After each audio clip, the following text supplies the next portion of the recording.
जय सिया राम। बहुत समय पहले की बात है।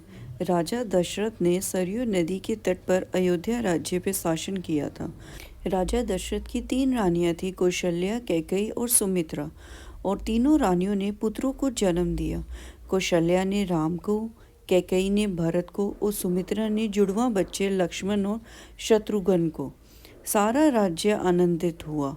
चारों युवा राजकुमार बुद्धिमान और अच्छे स्वभाव के थे। एक दिन ऋषि विश्वामित्र दशरथ के पास आए और उनसे कहा कि वे राक्षसों के अंत के लिए भगवान राम को अपने साथ वन में भेज दे। दशरथ ने राम व लक्ष्मण दोनों को विश्वामित्र के साथ भेजा और राम और लक्ष्मण ने भयानक राक्षसों का अंत किया। विश्वामित्र तब युवा राजकुमारों को मिथिला के पड़ोसी राज्य में ले गए, जिस पर राजा जनक का शासन था। मिथिला में राजा ने एक स्वयंवर रखा था, जो कि माता सीता के लिए एक योग्य पति के लिए आयोजित किया गया था।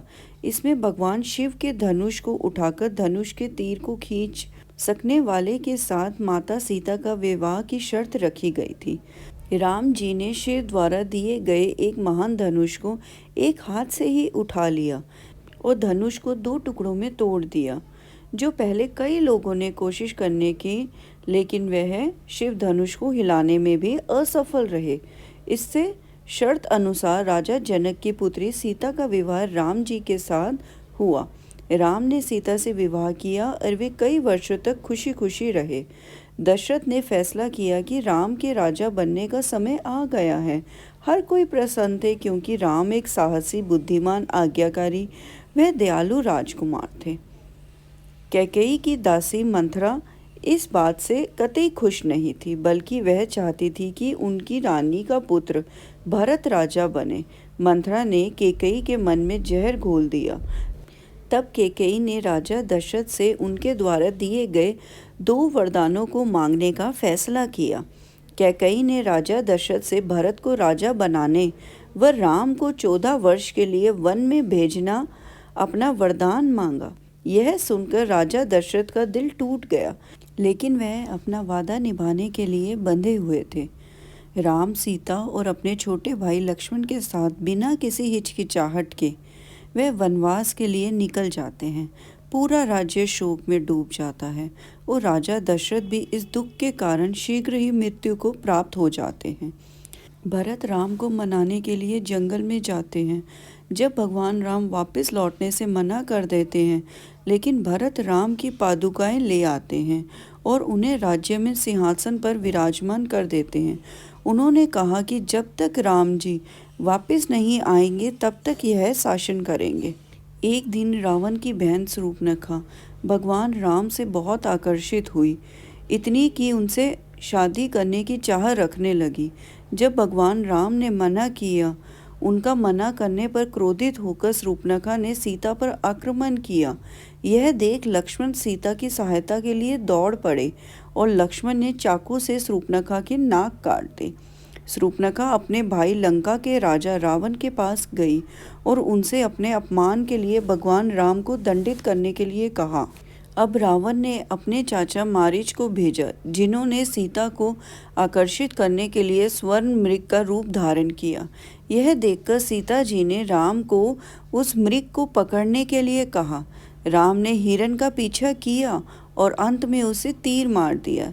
जब मारीच मर रहा था तो उसने अपने जादू का इस्तेमाल किया और राम की आवाज़ में लक्ष्मण को पुकारा। राम की आवाज़ सुनकर सीता डर गई और उन्होंने लक्ष्मण को उनकी मदद के लिए भेजा। जाने से पहले लक्ष्मण ने सीता की रक्षा के लिए एक लक्ष्मण रेखा खींची और उन्हें कहा, किसी भी परिस्थिति में इस रेखा को पार ना करें। लक्ष्मण के जाते ही ऋषि के वेश में रावण आ गए। ऋषि नाराज हो गए जब सीता जी ने उनसे कहा कि वह उसे भोजन देने के लिए सीमा पार नहीं कर सकती। उसे क्रोधित देखकर सीता लक्ष्मण की चेतावनी को भूल गई और लक्ष्मण रेखा पार कर गई। जैसे ही उन्होंने लक्ष्मण रेखा पार की, रावण ने उसे पकड़ लिया और लंका के लिए अपने पुष्पक विमान में उड़ान भरी। सीता की पुकार सुनकर चील के राजा जटायु ने उनकी मदद करने की कोशिश की, लेकिन रावण ने उसे बुरी तरह घायल कर दिया और जटायु के पंख काट डाले। अब राम और लक्ष्मण सीता की खोज में निकल पड़े। जटायु ने उन्हें बताया कि रावण ने सीता का हरण किया है। अब उनके रास्ते में राम ने राक्षस कम्बांध को श्राप से मुक्त करते हुए मार डाला। राक्षस ने उन्हें सुग्रीव से मिलने की सलाह दी, जो सीता को खोजने में मदद करेंगे। उन्होंने दानव की सलाह मानी और सुग्रीव से मिले। सुग्रीव मदद के लिए तभी राजी हुआ जब राम ने बाली को मार डाला, जो सुग्रीव का भाई था। राम ने बाली को हराया और सुग्रीव वानर को राजा बना दिया। अपना वादा निभाते हुए सुग्रीव ने हनुमान और उनकी पूरी सेना से राम की मदद करने के लिए कहा। अब राम ने सीता की खोज में हनुमान जी को भेजा। हनुमान जी की समुद्री यात्रा में सबसे पहले मेनका पर्वत आया, जिन्होंने हनुमान जी को आराम करने के लिए कहा, लेकिन वह यह कहकर आगे बढ़ गए कि जब तक मैं भगवान श्री राम का कार्य पूरा नहीं कर लेता, तब तक आराम नहीं कर सकता। इसके बाद देवताओं ने हनुमान जी की परीक्षा लेने के लिए सांपों की देवी सुरसा को भेजा। उन्होंने हनुमान जी को खाने की कोशिश की, लेकिन नहीं कर पाई और हनुमान जी सुरसा के मुंह से वापस लौट आए और आगे बढ़ गए। बाद में हनुमान जी का सामना एक राक्षसी से हुआ, जो कि समुद्र में किसी भी प्राणी की छाया को पकड़कर खा जाती थी। उस राक्षसी ने हनुमान जी को पकड़ लिया, पर हनुमान जी उसे भी मार दिया। अंत में जब वह लंका पहुँचे तो हनुमान जी ने सीता को रावण के महल में एक बगीचे में पाया। हनुमान जी ने उन्हें राम की अंगूठी दी और उनसे कहा कि राम जल्द ही आएंगे और उन्हें छुड़ाएंगे। रावण के सिपाही ने हनुमान जी को पकड़ लिया और रावण के पास ले गए। हनुमान जी ने तब रावण से सीता को मुक्त करने के लिए कहा, लेकिन रावण ने मना कर दिया। उसने हनुमान जी को पकड़ लिया और उसकी पूंछ में आग लगा दी। हनुमान जी ने शहर के ऊपर से उड़ान भरी और पूरे सोने की लंका को आग लगा दी। अब भगवान राम और रावण का युद्ध हुआ। राम, लक्ष्मण और सुग्रीव ने तब एक विशाल सेना को घेर लिया। लंका के लिए एक पुल बनाया गया और सेना ने पार किया। एक भयंकर युद्ध शुरू हुआ। दोनों सेनाओं के हजारों महान योद्धा मारे गए। रावण की सेना हार रही थी। उन्होंने अपने भाई कुंभकर्ण को मदद के लिए बुलाया, जिसे एक बार में 6 महीने सोने की आदत थी। भोजन का पहाड़ खाकर वह युद्ध में मैदान में आतंक मचाते हुए दिखाई दिए। फिर राम ने कुंभकर्ण का वध किया।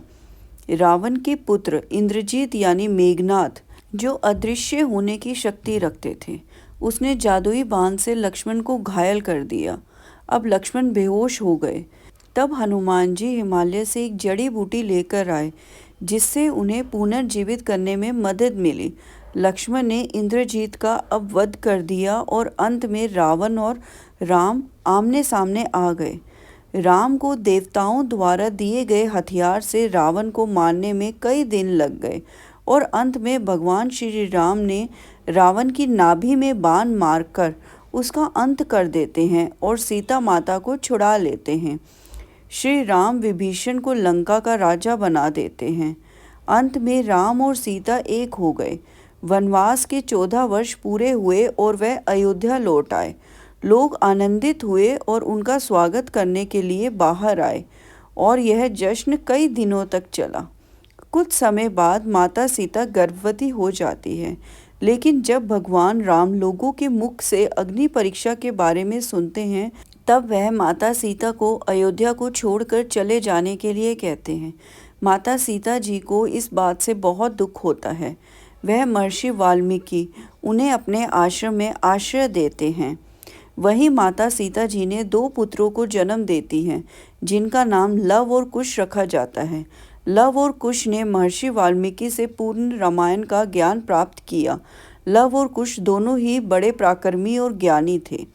भगवान श्री राम ने चक्रवर्ती सम्राट बनने वह अपने पापों से मुक्त होने के लिए अश्वमेध यज्ञ किया। यज्ञ का सुझाव लक्ष्मण द्वारा दिया गया। अश्वमेध यज्ञ में एक घोड़े को स्वतंत्र रूप से छोड़ा जाता था। वह घोड़ा जितना ज़्यादा क्षेत्र तक जाता था, उस क्षेत्र को भगवान श्री राम ने राज्य में सम्मिलित किया जाता था। बताया जाता है कि अश्वमेध यज्ञ को अपनी पत्नी के बिना नहीं किया जा सकता था, इसीलिए भगवान श्री राम ने माता सीता जी की एक स्वर्ण मूर्ति बनवाई थी। जब भगवान श्री राम ने घोड़े को स्वतंत्र रूप से छोड़ा था, तब वह भी एक राज्य से दूसरे राज्य में गया। वह घोड़ा महर्षि वाल्मीकि के आश्रम के पास पहुंचा तो लव कुश ने उस घोड़े की सुंदरता देख उसे पकड़ लिया। जब भगवान राम को इस बात का पता चला तो उन्होंने अपनी सेना भेजी, लेकिन लव कुश से युद्ध में सब हार गए। तब अंत में भगवान राम स्वयं वहां पहुंचे और उन्होंने उन बालकों से पूछा कि वह किसकी संतान है। तब लव कुश ने बताया कि वह माता सीता के पुत्र हैं। जब राम जी ने यह सुना तो उन्हें बताया कि वह उनके पिता हैं। तो यह बात सुनकर लव कुश बहुत ही खुश हुए। उसके बाद भगवान श्री राम जी, माता सीता जी और लव कुश को लेकर अयोध्या लौट आए। जय सिया राम।